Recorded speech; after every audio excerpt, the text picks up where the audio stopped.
тема на денешниот прес во комората се иницијативите поднесени страна на групацијата за оранжериско производство за поконкурентно домашно оранжериско, односно раноградинарско производство.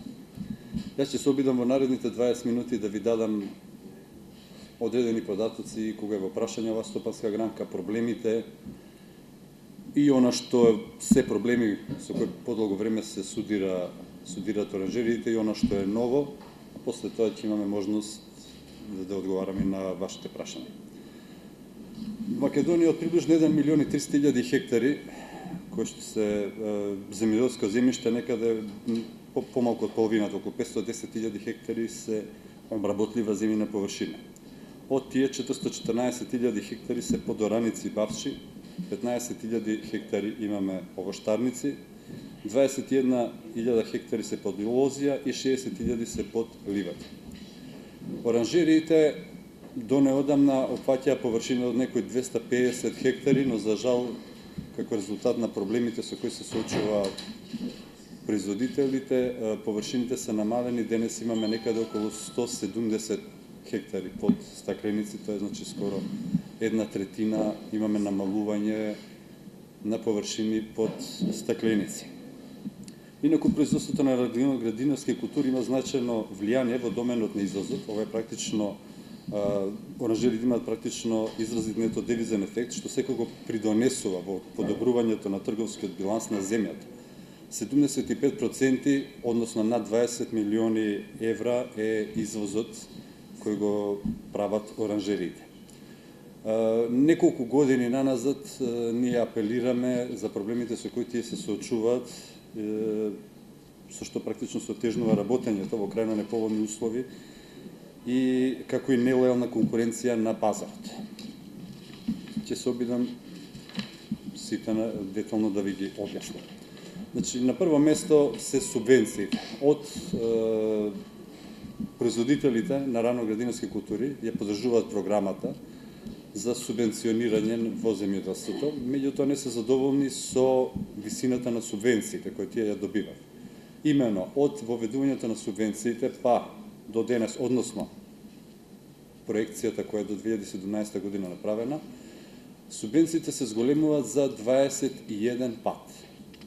Додека зголемувањето на субвенциите кај оранжериите е само 80%, односно од 50.000 денари по хектар 2005 кога се воведени субвенциите, денес е 90.000 денари по хектар и проекцијата е така да остане до 2017 година. Значи, само 80% сметаме дека е тоа неадекватно зголемување, односно непропорционално го следи целокупното зголемување во делот на земјоделието, поради што производителите бараат зголемување на средствата наменети кои што се за субвенции во наредни 4-годишен период.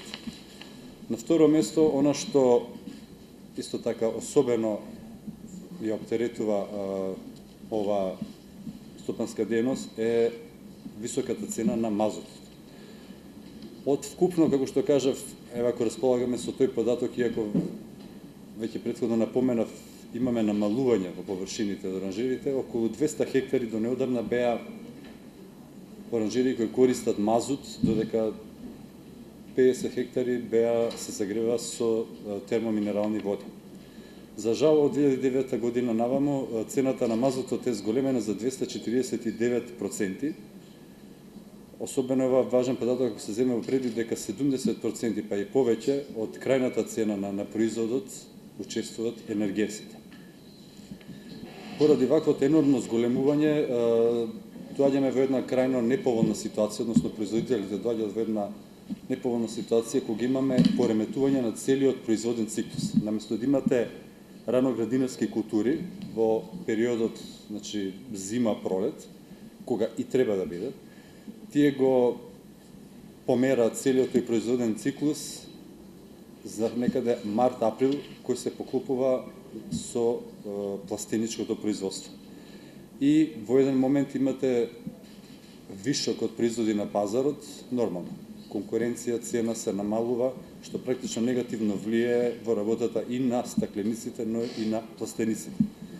предлогот, односно иницијатива која се покрена од страна на комората, односно членките на групацијата за оранжерско производство, беше да се интервенира во иднина преку Агенцијата за стокови резерви, на тој начин што ќе даде заем, односно во тој период кога треба да биде токму производството, декември-јануар, да Агенцијата стокови резерви да даде мазут на производителите, а отплатата да биде во оној период кога е најголема извозот, пласманот, односно кога е најголем приливот на девизни средства во оранжериите, тоа е некаде март-април, со што практично сметаме дека многу ќе се помогне на оранжериите, а во исто време, значи, доколку се запази овој редовен циклус што е производен,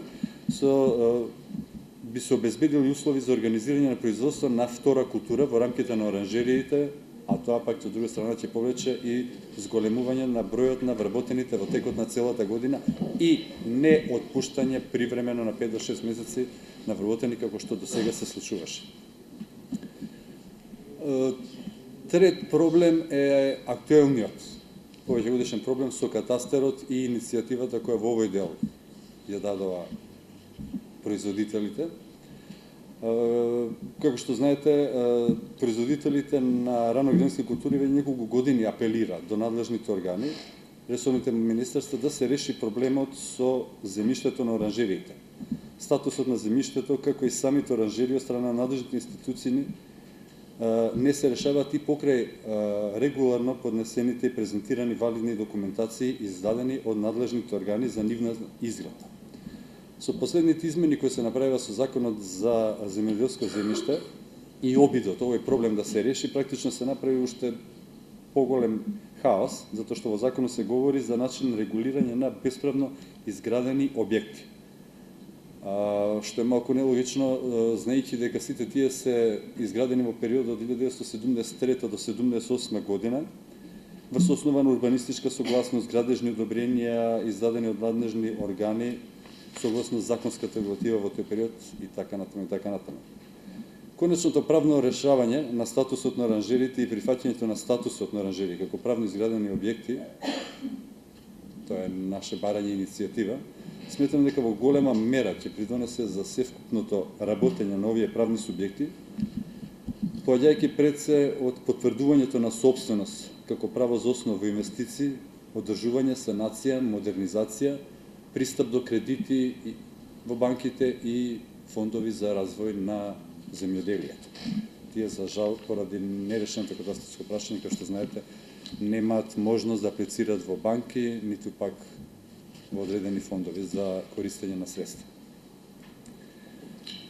Освен овие проблеми кои веќе некој време се провлекуваат, тука се и во последно време на кој најмногу апелираме, тоа е посебно важно за корисниците на геотермална вода како енерген за загревање на стаклениците. И тука е проблем висината на надоместокот за експлоатација на термоминералната вода за загревање, како и обврските за плаќање на надоместок за користење на топлинска енергија и реинектирање. Пред да ви ги кажем иницијативите кои што се во овој дел, може би најважен во моментов, само накратко да ви објаснам за каков проблем се работи. Значи, како што веќе спомнав предходно, оранжериско производство во последната декада има намалување и на површините и на бројот на оранжериите, и тоа како резултат пред се на високата цена на мазутот за загревање, но и високата цена на термоминералната вода за загревање.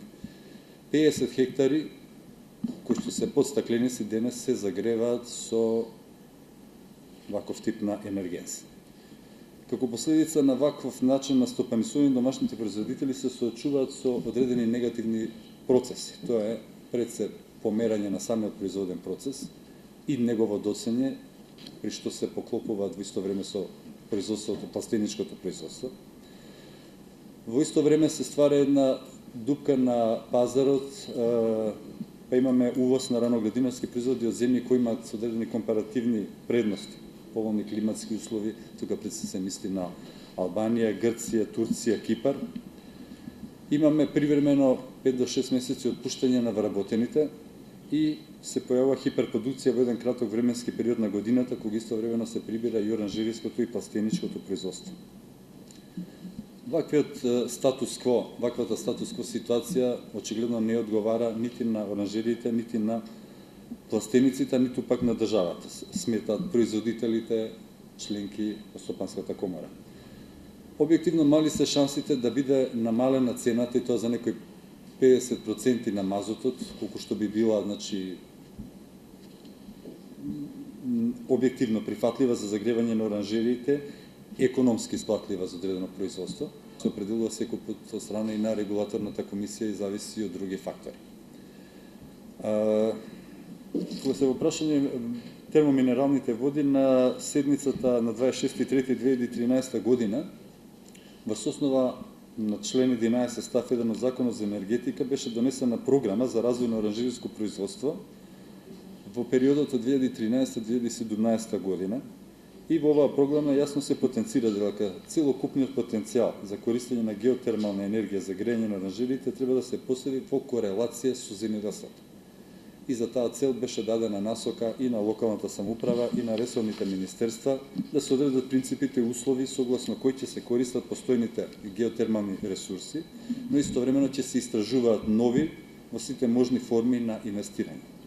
Но за жал во пракса програмата не се спроведува баш на оној начин како што производителите очекуваат.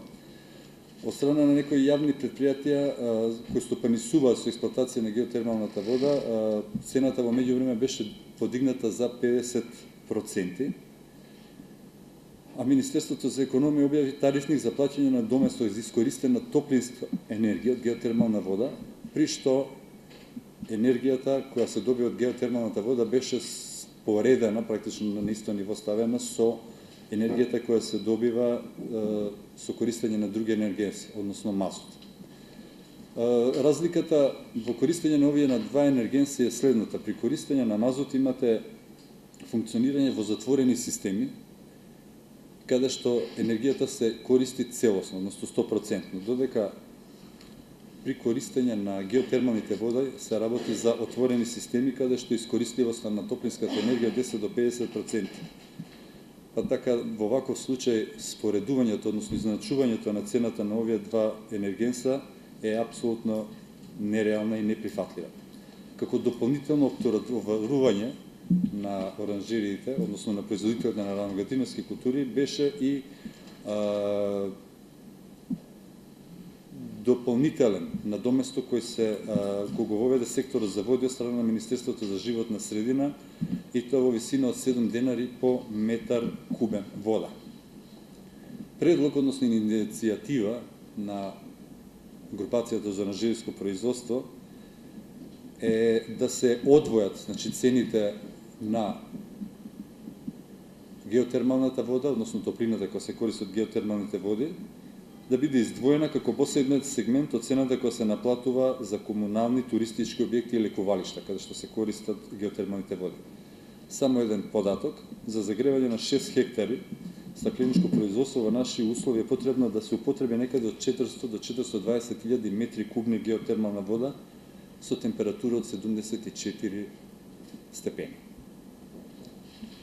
И уште една иницијатива барање, која е повторно во насока на користење на геотермалните води, а тоа е, значи, како резултат на двојното доначување при плаќање на концесиски надоместок за користење на топлинска енергија од геотермални води и нивно повторно враќање во концесискиот реципиент, како законска основа имаме двојно доначување, значи и согласно одредбите од секторот за минерални суровини предвидени, кој што е во надлежност на Министерството за економија, но и секторот за води, кој што е под Министерството за животна средина.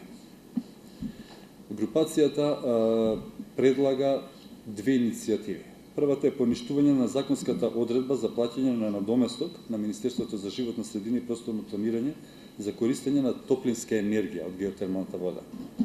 Имено ваквото поништување на законската обврска произлегува од следните причини. Корисниците на геотермална вода, како концесионери на секторот на минерални суровини при Министерството за економија, веќе еднаш покрај концесиски надоместок за користење на концесискиот простор, плаќаат и надоместок за користење на водата заради апсорбција на топлинската енергија која е потребна за загревање. Практично, како што кажа претходно, имаме двојно оданочување во две различити министерства за иста работа. И втората иницијатива е поништување на обврските за реинектирање на искористената геотермална вода. Што значи тоа? Во постапката за добивање дозвола за експлоатација на геотермалните води од секторот за води при Министерството за животна средина и prostorno планирање како задолжителен услов се поставува и изградба на реинекционен бунар, преку кој искористената геотермална вода фирмите имаат законска обврска да вратат назад во подземниот, тоа се вика аквифер, односно да се врати водата назад. Меѓутоа, деталните геолошки испитувања кои ги направи одредени компании, имаше ископување во едната оранжерија до 550 метри длабочина, во другата до 740, каде што отприлика се наоѓаат геотермалните води. Ваквите испитувања покажа дека враќањето на искористената геотермалната вода е невозможно и практично неизводливо, баш кој скупо. Односно, водата која е на таа висина, она доаѓа некаде, пошто е под притисок од 50 бари излегува на површината, доаѓа некаде на 340 метри, каде што се поставуваат пумпите од страна на оранжериите, тоа е така наречено динамично ниво. Доколку немате пумпи и не искористите водата тука, таа самата доаѓа некаде на висина од 50 до 55 метри.